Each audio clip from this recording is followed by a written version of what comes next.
Merci de vous joindre à nous. On est à Faux Canada Télévision. Nous diffusons depuis Montréal.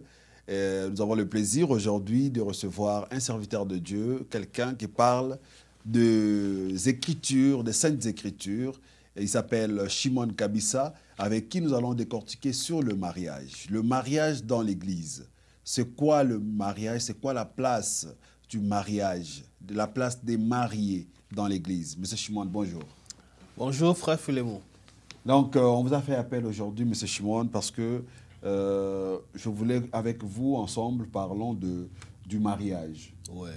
La place du mariage, l'origine du mariage d'abord. Commençons d'abord par les Saintes Écritures qui nous parlent de l'origine de l'homme et de la femme à partir du Jardin d'Éden. On vous écoute. Merci beaucoup. D'après les Saintes Écritures, l'origine du mariage de l'homme et de la femme d'abord, c'est dans le Jardin d'Éden. C'est au commencement de la création que Dieu a créé d'abord l'homme, premièrement. L'homme avait deux esprits en lui. Il avait l'esprit mâle et l'esprit femelle. Et la femme, Ève, était dans l'homme. C'est pour ça que lorsque Dieu a vu cela, il a dit, il n'est pas bon que l'homme soit seul, je lui ferai une aide semblable. Alors il fut dormi d'un profond sommeil et il retira l'une de ses côtes et il a formé la femme. Il a façonné la femme. Bon, là, j'ai une petite question qui me vient en tête. Ouais. Quand on parle qu'il n'est pas bon que l'homme soit seul, c'est vrai que l'homme avait en lui l'esprit mâle et femelle. Oui. Le fait de créer la femme, est-ce que c'était parce que l'homme était isolé ou il y avait un projet derrière ça? Il y avait un projet derrière ça. Dieu avait un projet derrière ça. Le projet, c'était de remplir la terre. L'homme ne pouvait pas remplir la procréation. L'homme ne pouvait pas remplir la terre en étant seul. Il faut qu'il y ait un être de sexe opposé, là où il va déposer sa sémence ou ses sémences, pour que la procréation soit effective. C'est pour ça que Dieu a créé la femme. Il a dit, n'est pas bon que l'homme soit seul. Je lui ferai une aide semblable. Lorsque la femme a été faite par Dieu, amenée vers l'homme, et le Seigneur les a bénis, il a dit, remplissez et multipliez la terre. C'était ça le projet de Dieu. Mais Dieu aussi savait que la femme allait tomber. Dieu savait cela parce qu'il est souverain. Il connaît toutes choses. Avant même que ça arrive. Avant le commencement, il connaît déjà la fin. Bon, là, l'homme et la femme ont été créés. C'est quoi le projet maintenant là? C'est juste se marier pour se reproduire ou pour vivre ensemble, pour s'aider? C'est quoi? Qu'est-ce qui arrive après? Dieu a dit, je lui ferai une aide. Donc la femme, c'est votre aide. Ce n'est pas votre esclave. La femme, c'est votre aide. La femme a été faite pour aider l'homme, son mari. Dans quoi, par exemple? Dans quoi? Dans plusieurs choses. Telles que? Dans les travaux peut-être ménagers, même dans les idées aussi. Même dans certaines façons, dans l'équilibre, dans le foyer. Si un homme, moi je suis célibataire, je ne suis pas encore marié, mais j'ai une fiancée. Mais une fiancée qu'on tait encore les noms jusque-là. mais il y a des choses, tu vois que non, et ça devait être une femme. Quand tu reviens par exemple de ton travail, tu es fatigué, tu dois mettre encore les habits dans la machine ou bien... Tout ça. Tout ça. Tout ça. Et bon, ce n'est pas un secret là. Le samedi passé, j'étais vraiment malade. Le soir, je vois, on a sonné à la porte, c'était ma fiancée et ses deux sœurs, ses deux grandes sœurs sont venues. Et on est resté au salon, elle est partie directement dans la chambre, dans la cuisine. Elle a mis de l'ordre. Là où il y avait du désordre. Là où il y avait du désordre. Moi-même, je ne savais pas que la maison était comme ça. Tu ne t'attendais pas? Je ne m'attendais pas. Ça, c'est le rôle de la femme. Ça, c'est le rôle de la femme. Alors, maintenant, on va revenir avec vous parce que je vous ai plus appelé pour parler du mariage dans l'Église. Les échéances pour arriver à un mariage. Comment ça débute dans l'Église? Qu'est-ce qu'il faut? Comment choisir une femme? Quels sont les critères que vous devez retenir et jusqu'à ce que vous vous mariez? Est-ce que dans le message de William Marion Branham, y a-t-il des prédications sur le choix de la femme, par exemple? Il y en a une seule prédication. Il a parlé sur le choix d'une épouse. Mais il y a plusieurs déclarations de Branham sur le choix d'une épouse. Ou le choix aussi d'un époux. Il a dit dans le choix d'une épouse, presque dans plus de 50 ou 30 paragraphes, il a dit que il faut d'abord prier le Seigneur. Avant de faire son choix. Avant de vous engager. Priez d'abord le Seigneur. Qu'il vous montre qui vous voulez épouser. Ne vous basez pas sur la beauté physique. Basez-vous sur la nouvelle naissance. Sur la foi de Christ dans la femme. Regardez même dans Genèse chapitre 24. Lorsque Eliezer est allé chercher la femme pour le fils de son patron, Abraham, pour chercher la femme pour Isaac. Eliezer a fait une prière. Il a dit, Seigneur, maintenant que je suis dans cette puits-ci, les filles viennent puiser de l'eau. Permets que je puisse rencontrer une fille qui me donnera à boire et qui dira aussi, je vais aussi donner à tes chameaux. Ok, ça c'est le signe. Ça c'est le signe qu'il a demandé au Seigneur. Ok. Exactement, la chose s'est passée exactement comme ça. Lorsque Rebecca est venue, l'Écriture dit que c'était une belle fille de visage, belle de figure et de taille. Ok. Dans la beauté aussi à sa place, dans le mariage. Ah bon? Oui, mais il faut épouser une belle femme. Mais Dieu sait qu'il y a de belles femmes. Ok. Mais d'abord, tout ce que Dieu a fait est bon. Hein? Tout ce que Dieu a fait est bon. Mais oui, il n'y a pas de mauvaise, il n'y a pas de laide, il n'y a pas de bonne. Voilà. Tout ce que Dieu a fait est bon. Et maintenant, c'est à vous aussi, l'homme aussi, d'entretenir cela aussi. Pas comme on a une mauvaise image des frères du message qui ne prennent pas soin de leurs femmes. Des frères du message qui ne prennent pas soin de leurs femmes. Ça, c'est certaines églises, moi je connais. Mais d'abord, il faut mentionner que vous êtes de l'église du message primitive. Je suis de l'église primitive du Seigneur Yeshua. Primitive, qui dit primitive entend la polygamie dans la tête. Oui. Ça on doit mentionner ça. Oui. On va arriver sur la polygamie. Oui. Alors, dites-moi un peu, vous dans votre cas, y a-t-il eu des signaux qui ont montré que votre fiancée était celle que vous attendiez? Il y a eu des signaux parce que moi, d'abord, je ne connaissais pas. J'étais au Canada, sur le pasteur Cass. Un jour, il est allé chez nous à la maison. Il parlait avec papa. Il a demandé, mais est-ce que chez moi, on s'est déjà marié? Non, pas encore. Ah.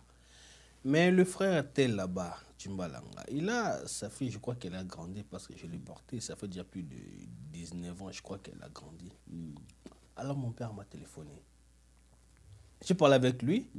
Il a parlé avec le papa de la fille. Et je suis allé parler au papa de la fille. Et papa parlait avec sa fille. Là, vous ne connaissez même pas d'abord votre fiancée. Vous ne l'avez jamais vue. Je la voyais à l'église. Oui. À l'église vous n'avez jamais eu l'intention de vous approcher d'elle. Non.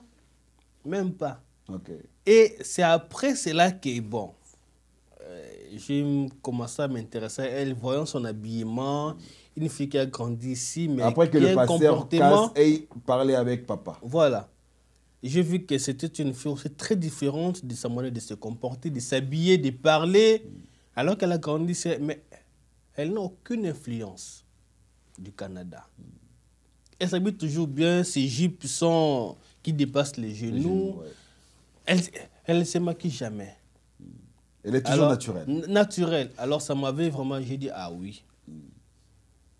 Quand ça vient du Père, c'est vraiment du bon chose aussi. Les gens accusent les églises du message en général. On n'est pas spécialisé votre église en général. Qu'il n'y a pas la liberté dans le choix dans l'église du message.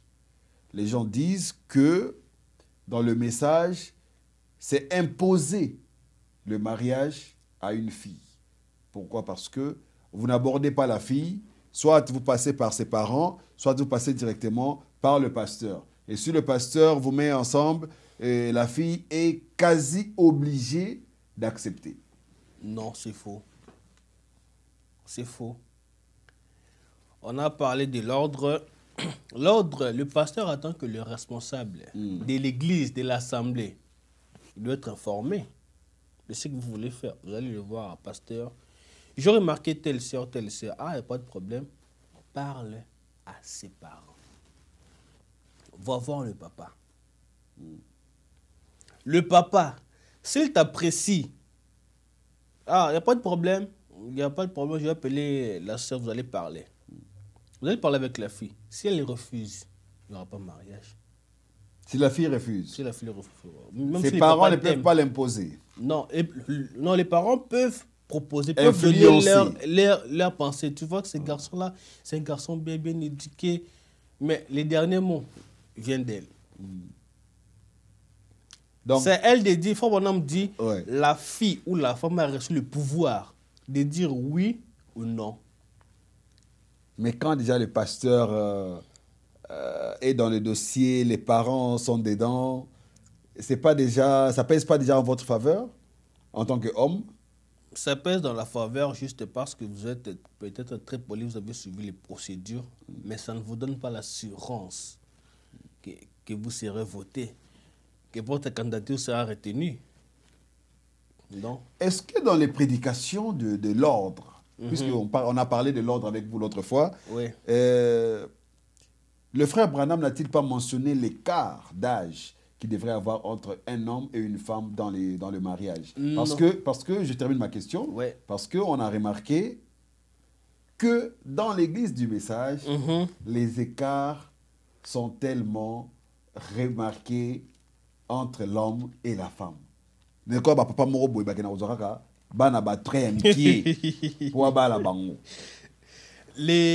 L'écart de mariage dépend de deux personnes si elles s'aiment. La femme aussi peut être plus âgée que l'homme, ça ne dérange pas, ça ne pose aucun problème. Ça, c'est dans la normalité, dans la logique. Oui. Mais pas dans l'église du message. Dans l'église du message, on peut avoir le même âge. Oui. L'homme aussi peut être plus âgé que la femme. Ce n'est pas un problème. Le problème, c'est l'amour qu'il y a entre deux personnes. La fille peut avoir 20 ans. L'homme peut avoir 23 ans. 60 ans. Ce n'est pas aussi un problème, ce n'est pas un péché, parce qu'on a vu dans la Bible, le roi David, dans 1 Roi chapitre 1, depuis le verset 1, le roi David était vieux, avancé en âge. Il n'arrivait plus à se réchauffer, parce que lorsqu'on atteint un certain âge, 65, 70, vous allez chercher une fille les de climats 18 ans, thermiques 19 aussi ans. diminuent. Alors, l'Écriture dit que ces gens ont dit, mais notre roi, on va lui chercher une jeune fille, une belle jeune fille vierge, pour le réchauffer. Ce n'est pas le roi qui a cherché. On a cherché pour lui. L'écart d'âge, on ne sait pas. L'Écriture dit qu'Abishag avait environ, peut-être aux environs de 20 ans, 25 ou 18 ans. Dans Genèse chapitre 38, si j'ai encore une bonne mémoire, l'histoire comment elle est, il y avait une femme qui était mariée à un homme, Tamar, je pense. Lorsque son mari est mort, d'après la loi de Lévira, on devait lui donner le petit frère de son mari. Oui. Mais lorsque son mari est mort, son petit frère était encore petit, jeune comme ça. Le papa dit, ok, attends qu'il puisse grandir. Entre l'homme et la femme qui était plus âgée. Mais bon, on voit ça beaucoup dans l'église du message, comment ça se passe, et surtout dans l'église du message primitive de Pasteur Cass. Y a-t-il un nombre qu'on ne peut pas dépasser dans la polygamie, dans l'église par exemple, dans le mariage? Non, il n'y a pas de nombre, ça dépend de l'homme et de ses moyens. Il peut aller aussi loin qu'il peut. Oui, s'il a ses moyens, s'il est libre. Parce que nos amis de l'islam, ils sont jusqu'à 4. Oui, mais c'est limite à 4. Mais nous, dans les Écritures, on n'a pas un nombre déterminé. L'homme, il est libre de se marier à combien de femmes il veut, à qui il veut aussi. Le mariage, c'est la liberté. Chacun est libre. Moi, je peux dire, bon, moi, ma fiancée, elle est du Kassai, donc dans quelques mois, je serai marié à une fille de Kassai. Tout comme aussi, je pouvais dire aussi, mon gars là, ça dépend de moi. Tout comme aussi, je pouvais dire aussi à une Québécoise. Je suis libre. Mais est-ce que vous pensez que le fait de vous marier aujourd'hui, vous avez fait un bon choix, félicitations, vous avez votre fiancé, vous donne encore le droit de vous en procurer encore une autre. Pourquoi vous vous arrêtez pas avec celle que vous avez trouvée comme l'âme sœur, le bonheur de votre cœur? Pourquoi vous vous arrêtez pas là? Vous voulez aller encore plus loin? J'ai le droit de me marier à autant de femmes que je veux. C'est mon droit en tant que l'homme. Mais est-ce que j'ai reçu ces dons-là? De gérer les femmes. De gérer les femmes. Est-ce que j'ai reçu cette capacité-là? Parce que si je veux être polygame juste pour être polygame, juste pour satisfaire les désirs. Juste pour satisfaire ses désirs, ou parce que nous croyons à la polygamie, alors je dois être polygame. Si je ne le suis pas, les frères penseront que je ne crois pas à la polygamie. Ça, c'est un péché. Parce que l'Écriture dit, toute chose qui n'est pas l'objet d'une conviction, c'est un péché. Okay. Vous n'allez pas être un bon mari. Vous allez commencer à voir, comment on dit en français. Donc, vous allez commencer à privilégier l'autre que les autres, ou que l'autre, devant tous. Alors que c'est un péché. L'Écriture dit que si le mari prend, il ajoute une autre femme, il ne va rien retrancher à la première femme. Aux vêtements, au toit conjugal. On peut lire ces versets. J'aime bien tout ce que vous dites soit vérifié dans la Bible. C'est Exode chapitre 21, verset 10. Exode chapitre 21, verset 10. Verset 10. Ça, c'est la loi. J'espère qu'à la maison aussi, on nous suit. Hein? Ça, c'est la loi, c'est l'ordre divin. Oui. C'est ça l'ordre dans le foyer maintenant. Le maître peut aussi ajouter une autre esclave pour femme. Dans ces cas, une autre esclave. Oui. Il continuera comme avant à donner à sa première femme la nourriture, les vêtements et à s'unir à elle. C'est-à-dire que si parmi les esclaves, l'homme convoite une femme, il peut l'épouser, il peut la prendre en mariage. Il devient sa femme. Oui. Mais comme naturellement, on aime toujours se donner plus à la nouvelle chose, à la nouvelle femme, alors il aura tendance à s'attacher. Voilà. Il commencera maintenant à négliger la première femme. La Bible maintenant est contre ça. Okay. Donc si tu veux avoir 2 femmes, 3 femmes, 5, 10, 20, la Bible autorise. La Bible autorise. Il faut respecter ça ici. Maintenant l'Écriture dit, s'il ne fait pas pour elle ces 3 choses, elle peut reprendre sa liberté gratuitement sans verser l'argent. C'est-à-dire que la femme peut quitter le mariage si le mari ne prend pas soin d'elle. Si le mari ne supporte pas ses besoins, la femme peut quitter le mariage. Ok. Si vous commencez... Oui. Quand l'Écriture dit qu'elle peut quitter.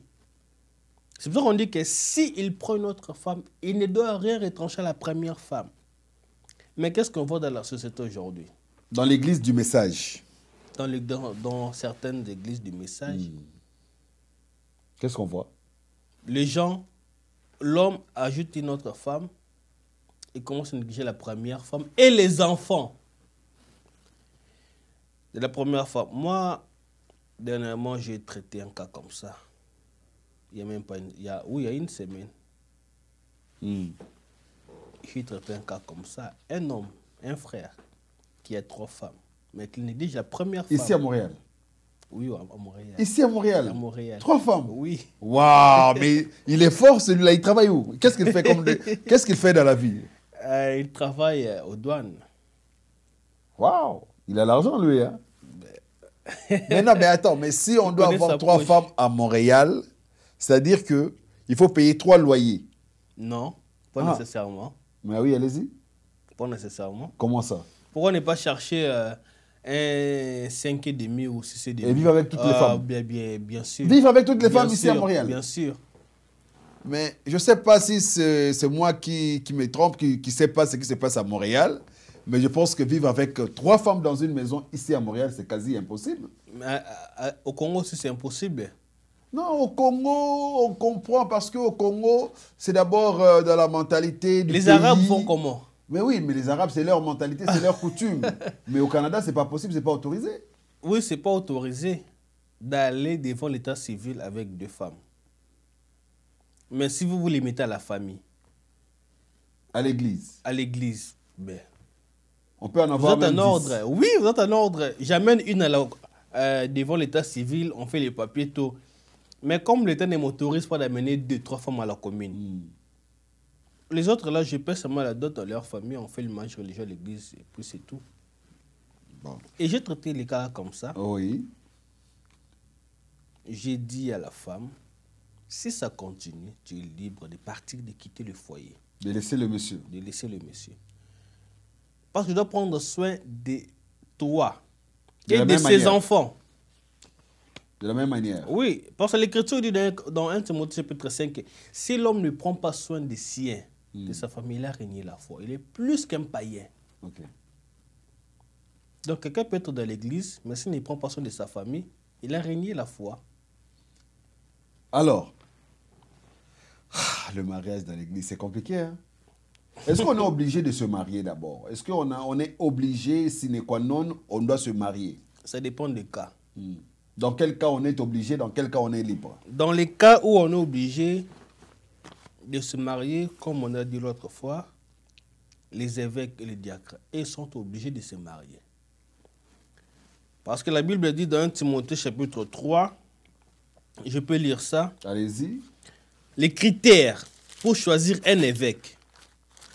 1 Timothée chapitre 3, les critères pour choisir un évêque, il doit être marié et avoir des enfants. Pour choisir un évêque? Oui, et les enfants... Pas divorcé, il ne doit pas être divorcé. Il doit être divorcé, mais peut-être remarié après. Ok. Allez-y. Il doit avoir sa femme à la maison. Ici, dans 1 Timothée chapitre 3, je prends le verset... je prends le verset 2. Je prends le verset 1 d'abord. Oui. Voici une parole sûre. Si quelqu'un veut être un des principaux responsables de l'Église, voilà. Principaux responsables de l'Église. Il désire une belle fonction. Quels sont les critères? Alors, il faut que ce responsable soit sans défaut. Il doit s'être marié une seule fois. Être sobre, raisonnable et correct. Il doit bien recevoir les gens qui viennent chez lui. Il faut que ce responsable soit capable d'enseigner. Il ne doit pas être buveur ni violent, mais doux et calme. Ok. Lui, celui-là, il peut pas être polygame. Il peut pas avoir deux femmes. Non, il peut être mais parce qu'on a dit que... Il doit être marié une seule fois. Mais ouais. Oui, oui. Une seule fois ne veut pas dire une seule femme. Une seule fois ne veut pas dire une seule fois. Si je me marie aujourd'hui avec 5-6 à la fois, une seule fois me bénit. C'est une seule fois. Mais je suis polygame, je suis femme. N'est-ce pas vrai? Oui, c'est vrai. C'est vrai. N'est-ce pas vrai? Vous êtes défendu. Oui, c'est vrai. Mais, vous êtes défendu.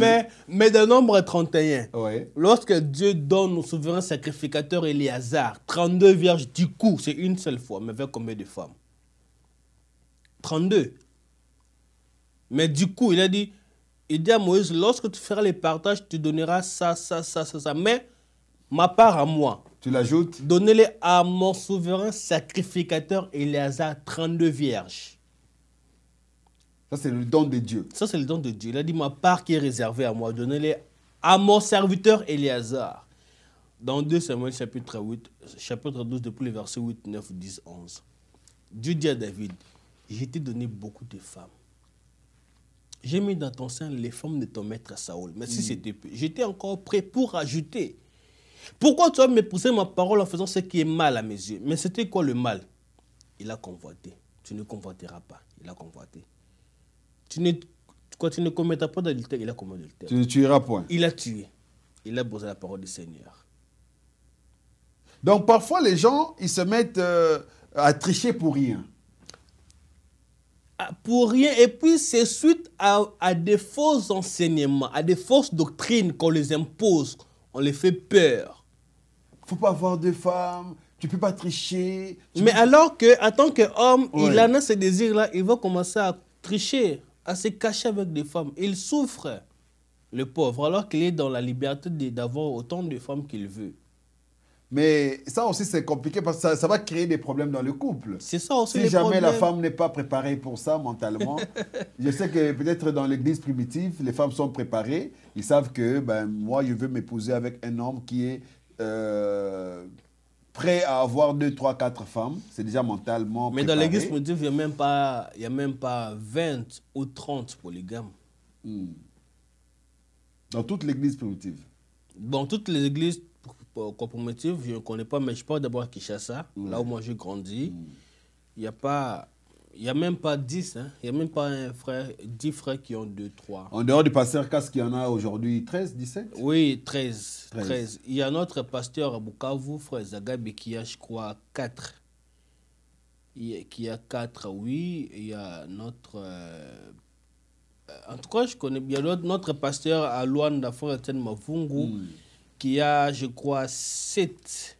7 femmes. Oui, si je ne me trompe pas, 7 ou 6. Dites-moi si vous connaissez des pasteurs qui ont aussi autant de femmes. Mentionnez-les-moi en commentaire. Merci beaucoup. Alors, oui. Frère Shimon, oui. Le sexe avant le mariage, est-ce que, parce qu'il y a des pasteurs qui prêchent aujourd'hui du haut de la chair, qui disent on ne peut pas s'engager à quelqu'un avec qui on n'a pas encore eu des relations sexuelles. C'est comme si tu allais acheter une voiture que tu n'as pas testée. Je pense qu'ils forment des voyous, hein, en disant ça. Ils forment des voyous? Oui. Mais c'est un grand pasteur, c'est un pasteur reconnu officiellement. Quand vous dites un grand pasteur, là, c'est par rapport au nombre de personnes qu'il a. Oui, par rapport à sa notoriété. Sa notoriété, son audience. Un grand pasteur. Mais Jésus a dit, je crois que c'est dans Matthieu chapitre 5 ou Matthieu chapitre 6, les plus grands, c'est celui qui vous enseigne le royaume des cieux. Dans le royaume des cieux, on se préserve, on se respecte parce que les fiançailles peuvent se casser. Mais si je t'ai déjà connu plusieurs fois, où est ton honneur à toi? Moi, je suis un homme. L'honneur de l'homme et de la femme sont différents. Si tu as déjà connu 4, 5 fiancés et chacun t'a déjà connu, mais où est ton honneur? Celui qui viendra t'épouser après. Qu'est-ce qui va... Toi-même, est-ce que tu vas te sentir honoré et respecté? L'homme doit connaître sa femme seulement pour avoir versé la dot. Quand vous donnez la dot, alors la femme vous appartient. Si le père reçoit la dot, alors c'est votre femme. Oui, c'est votre femme. Okay. Vous avez la liberté de faire ce que vous voulez parce que c'est la dot qui est le mariage. Ce n'est pas la grande cérémonie, le mariage religieux. Ce n'est pas la grande fête. Non, c'est la dot d'abord.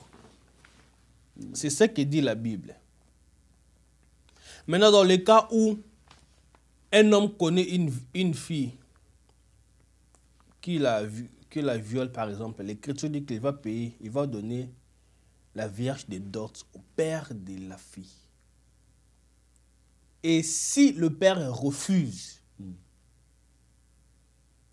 il va quand même verser la dot et il ne pourra pas prendre cette femme-là pour femme, même s'il a violé. On peut lire ça. Donc le fait que le pasteur dise du haut de la chair qu'il faut connaître son partenaire, s'il fonctionne bien, donc il fait des mauvaises prédications, il est dans la fausseté. Non, c'est une mauvaise prédication. C'est une mauvaise prédication. Il égare le peuple de Dieu. Oui.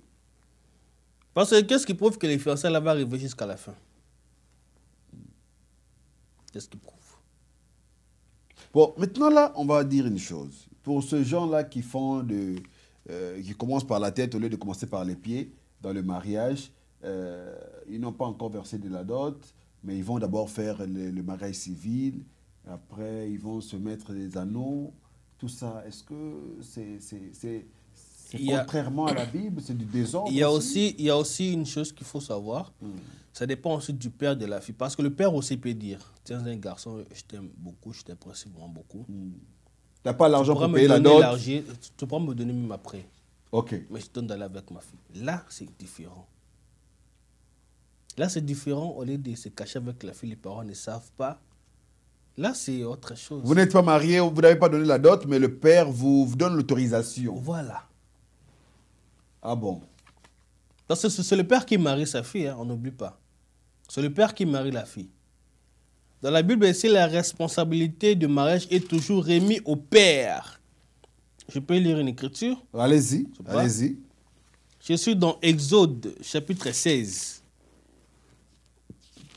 Exode 22, verset 16, pardon. L'écriture dit quoi? Exode 22, verset 16, l'Écriture dit: un homme entraîne une jeune fille vierge qui n'est pas encore fiancée et il couche avec elle. Il devra se marier avec elle et donner la dot à son père. Donc, principe, quand vous couchez avec une femme, vous devez, en principe, l'épouser. Ça, c'est la logique de la Bible. Ce n'est pas ce qui se passe aujourd'hui dans le monde. C'est ça le problème. Ouais. Mais, le père refuse peut-être de lui accorder sa fille. L'homme devra quand même payer en argent ce qu'on donne d'habitude comme dot pour se marier avec une jeune fille vierge. Vous voyez? Ouais. On peut pas, une fille vierge, on ne peut pas la prendre comme ça. Non. Pas comme ça. Il faut payer la dot. Il faut donner la dot de vierge, de la valeur de vierge. Parce qu'elle s'est honorée. Mais si elle n'est pas vierge alors? Moi, si c'était moi, j'établirais une loi. Ouais, ce serait quoi ta loi? Il n'y a pas de dot pour des filles qui ne sont pas vierges. Ah, mais non. Il ne faut pas dire ça. Mais parce qu'elle s'est donné la base, qu'elle avait donné la dot. Donc, selon vous, une fille qui n'est pas vierge n'a pas droit à la dot. Non, mais quand elle s'est donnée là-bas chez les garçons, là, est-ce qu'il y avait la dot là-bas? Mais elle pensait mais pourquoi chez vous? Elle pensait qu'avec ce garçon-là, ça allait marcher et que c'est ce monsieur-là qui allait venir payer la dot. Ce n'est pas sa faute. C'est pas sa faute. Ce n'est peut-être pas toujours le cas. Oui. Ce n'est peut-être pas toujours le cas. D'autres savent vraiment qu'on fait les aventures. On fait les aventures. Donc, puisqu'elle n'est plus vierge, elle n'a plus droit à la dot. On peut donner, mais pas comme on donne à une vierge. Hein. Parce que c'est le mariage. Le mariage, c'est la dot. On peut donner de la dot. Mais ça dépend aussi de la valeur que toi, Marie, tu donnes à ta femme. Exactement, tu peux ça donner aussi. Plus. Exactement. Tu n'es pas limité. Comme hein. Jésus, tu peux donner le double pour nous acquérir. En tout cas, un homme qui aime sa femme doit faire au-delà de ce qu'on lui demande. Ok. Juste par amour. Qu'elle soit vierge ou pas, ça c'est... Ouais, par amour. Par amour. Donc là, par exemple, avec M. Shimon, on s'attendra à quoi? À une dot double ou quoi?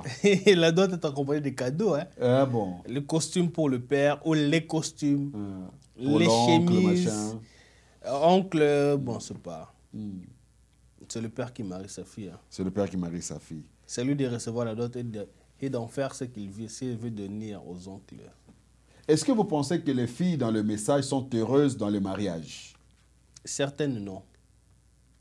Avec les hommes du message. Je me limite avec les hommes du message. Certaines non. Qu'est-ce qu'ils rencontrent comme pratique? Certains sont brimés, okay. Écrasés.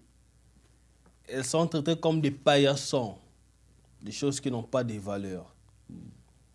Alors que Frère Branham dit, dans la prédication « Mariage et divorce », paragraphe 70, il dit « Dieu nous a donné un remède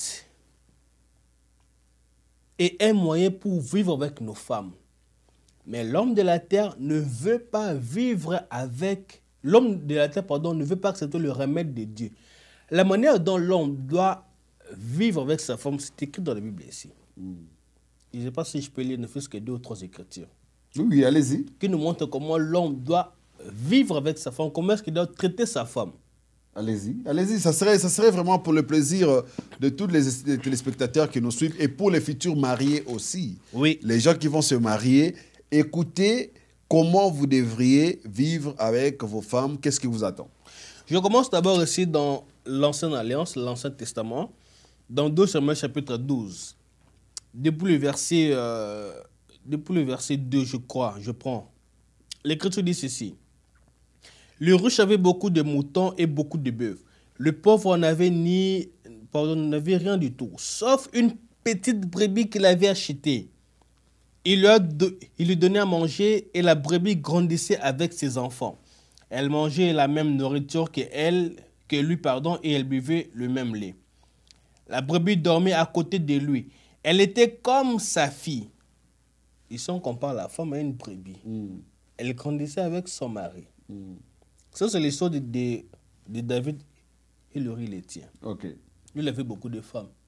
Il était laissé prendre l'unique femme de cet homme-là, l'Uri laitier. Et l'Écriture dit qu'elle était tellement bien traitée, la brebis dormait à côté de lui. Elle était comme sa fille. Votre femme, c'est comme votre fille. De la même manière qu'on aime notre fille, on prend soin d'elle, on doit se prendre soin de la femme. Alors, l'Écriture, maintenant, elle était comme sa fille. Un jour, un visiteur arrive chez l'homme riche. Celui-ci ne veut pas prendre le mouton ni un bœuf de son troupeau pour préparer le repas. Alors, il prend la petite brebis du pauvre et fait cuire pour son visiteur. Ça, c'était une parabole, hein? C'était une parabole. Mais on montre comment est-ce que la femme là était avec son mari.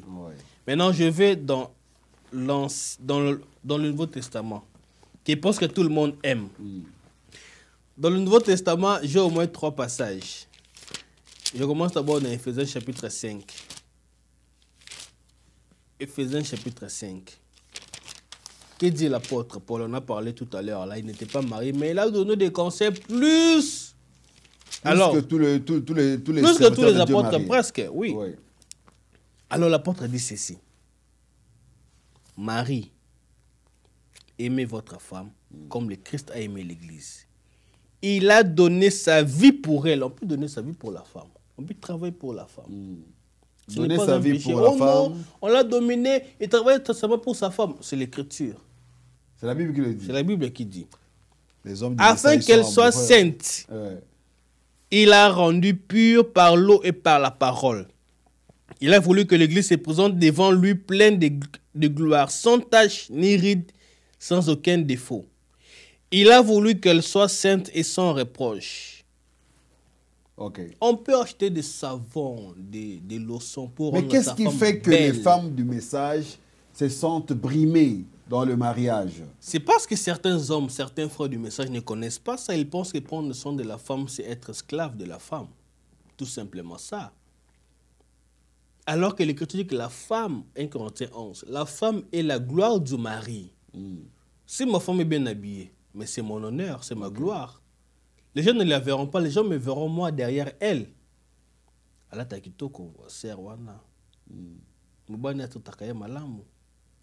mais qu'est-ce qu'on voit dans les églises du message? Le mari a des beaux costumes et la femme a des habits là, comme dans l'islam. Ça, ce n'est pas bon, ça. Les cheveux qui ne sont pas faits. Les habits qui... Ça, c'est un péché. Parce que le mari doit se comporter comme Christ se comporte envers l'Église. L'Église, c'est la femme. L'Église, c'est la femme. La dernière écriture... Pour terminer, ça, c'est dans 1 Pierre chapitre 3. Il y en a beaucoup, mais je prends juste dans 1 Pierre chapitre 3, depuis le verset 7. 1 Pierre 3, verset 7. L'Écriture dit ceci. Vous, les maris, prenez soin de votre femme dans la vie commune. Les femmes sont plus fragiles. Vous devez en tenir compte parce qu'il y a des hommes dictateurs. Chez lui, il y a seulement des décrets, lois, commandements, ordres. Ils ne savent même pas parler, rire avec la femme. Décret, loi, commandement, ordre. Ordre, c'est tout. Fais ça, fais ça, fais ça. C'est tout. Non. Ça, c'est pas un bon homme. Non. Un vrai homme n'est pas dictateur. Un chef n'est pas dictateur. Un chef, c'est celui qui prend soin de sa femme, de ses subalternes. L'Écriture continue, elle dit, vous devez en tenir compte, traitez-les avec respect, puisque vous et elles recevront le don de la vraie vie. Si vous faites cela, rien ne vous arrêtera dans vos prières. Si vous ne traitez pas bien votre femme, vos prières ne seront pas exaucées. Non. Ça, c'est la Bible qui le dit. C'est écrit ici. Ce n'est pas un problème d'interprétation. Hein? Je n'ai pas interprété, je n'ai fait que lire. Dans l'autre version, on a dit, si vous n'agissez pas ainsi, vos prières auront des obstacles. Obstacles, c'est-à-dire des barrières. Et sur le plafond. Et d'autres écritures, c'est dans Colossiens chapitre 3, verset 19, là où l'apôtre Paul dit encore que femmes, soyez soumises à vos maris, maris, aimez votre femme, ne vous aigressez pas contre elle. Ne soyez pas trop dur envers elle. J'espère que la femme qui a retrouvé ces messieurs-là a trouvé un bon mari et on aura de nouvelles. On aura des nouvelles. Alors, M. Chimon, j'ai fait un plaisir. Je ne sais pas si vous avez autre chose à ajouter sur le mariage avant qu'on puisse finir. Le mariage est une institution divine. C'est Dieu qui l'a institué. C'est Dieu qui l'a établi. Et le mariage n'est pas une obligation. L'homme peut se marier s'il a les moyens, parce que dans le royaume des cieux, il y a les polygames, les monogames et les célibataires. Nalola. Selon Luc chapitre 13, depuis le verset 28, 29, 30. Et Dieu, il est le Dieu d'Abraham, d'Isaac et d'Israël, donc polygame et monogame. Donc Jean-Baptiste est un grand prophète, c'est lui qui a présenté, voici l'agneau de Dieu, mais il était célibataire. Qui ôtera le péché du monde. Qui ôtera le péché du monde, mais un célibataire. Élie le Tishbite, Dieu l'a beaucoup utilisé, mais un célibataire. Élisée, Dieu l'a utilisé, mais un célibataire. Jésus lui-même, selon la chair ici, un célibataire, mais le sauveur du monde. L'apôtre Paul, un grand apôtre, chargé pour instruire les païens que nous sommes, les gens des nations, un célibataire. Donc, vous vous mariez d'après vous. Il ne faut pas que les gens vous poussent. Mais aussi, pour avoir une charge dans l'église, on demande toujours que frère, il faut bala. Mais ce n'est pas une obligation. Un apôtre, prophète, pasteur, docteur, évangéliste, ils peuvent être des célibataires. Mais un ancien peut être marié. Un diacre, un évêque, un responsable de l'assemblée peut être marié. Il doit être marié. Parce qu'il y a aussi des gens que Dieu lui-même a imposé le mariage. Comme le sacrificateur Éléazar dans Nombre chapitre 31, comme le roi David dans 2 Samuel chapitre 12, depuis le verset 7, 8, 9, 10, 11. Ce sont ceux-là qui Dieu a imposé le mariage. Donc, croyez la vérité, sortez dans toutes les confusions là où vous êtes aujourd'hui et Dieu vous bénira richement. Amen. C'était le frère Shimon. Je pense que vous avez des réponses sur le mariage. Si jamais vous voulez rencontrer ou bien débattre avec le frère Shimon, il reste disponible. Juste nous contacter et puis nous donner votre avis. On marquera un rendez-vous avec le frère Shimon et ça sera pour le plaisir des téléspectateurs et des enfants de Dieu qui nous suivent. Frère Shimon, merci beaucoup. Merci frère Philémon, que Dieu vous bénisse. Ok, on se revoit à la prochaine. Portez-vous bien chez vous. Merci, bye.